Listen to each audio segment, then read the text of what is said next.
Greetings YouTube, Simon here. Now if there is one universal invariant truth to pretty much every Final Fantasy, it's that getting the ribbon accessory is always going to be a highlight of your adventure. Everything basically changes from that point on. Enemies that once were undefeatable now become cakewalks, and you know, Final Fantasy VII is no different in that regards. So the first ribbon accessory available in the game can be found in the Temple of the Ancients on Disc 1. And most specifically, you're going to want to pay attention once you reach the clock puzzle here. So the way the clock puzzle works is you're going to move across the hands in order to access the various rooms which are associated with the numbers of the clock. Now, one thing to note, first of all, is if the second hand knocks you off one of the other hands, it's going to knock you into a pit where you will have a fixed enemy encounter, but you are going to probably want to do this at least one time on purpose. And that's because by defeating the enemy encounter for the first time, you can gain access to a weapon for Cloud called the Nail Bat.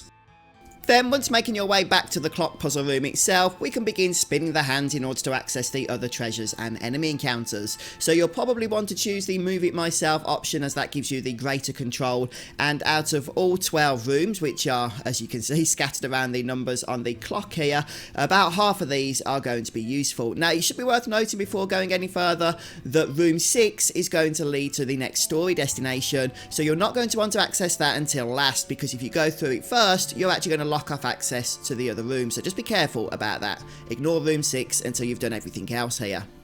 However, in terms of the other rooms that you're going to probably want to access, then take note of the following. Room 1 is going to give you an enemy encounter. Room 2 contains absolutely nothing at all, so you can avoid that one. Room 3 also has an enemy encounter with 8 eyes, and since we've gone ahead and looted the morph materia recently in the same place, the same dungeon, you can actually use this to turn those 8 eyes into magic sources using that morph ability. Room 4 contains the Princess Guard, a very potent weapon for Aerith actually. And if you want to test that out, you're pretty much going to want to equip it immediately. Next up, in room 7, we have the Trumpet Shell, a no materia slot weapon for Kate Sith. And in room 8, we have a Mega Elixir. Now, the rest of the rooms 9 through 12 don't have anything of interest at this point.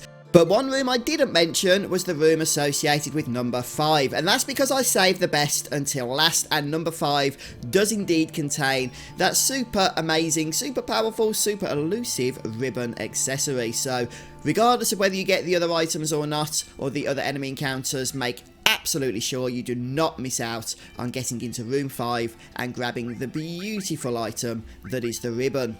And I personally find that giving the ribbon accessory, the first ribbon accessory to Cloud, works wonders, but you don't have to do that by any stretch of the imagination, and we'll be accessing more ribbons later on for the rest of our party. But that pretty much leads us to the end of today's video, so I hope you guys enjoyed it, and if you did, don't forget to drop a like. Let me know in the comment section if you get access to the ribbon here in the Temple of the Ancients. By the way, if you haven't already, that would be a great opportunity once you leave this dungeon to take care of getting Cloud's Omni Slash over at Gold Saucer, seeing as how the ribbon will help out big time in the battle arena.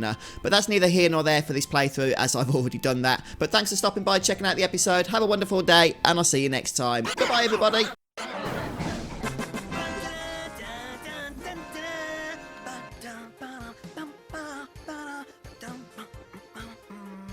Sounds like you're having fun.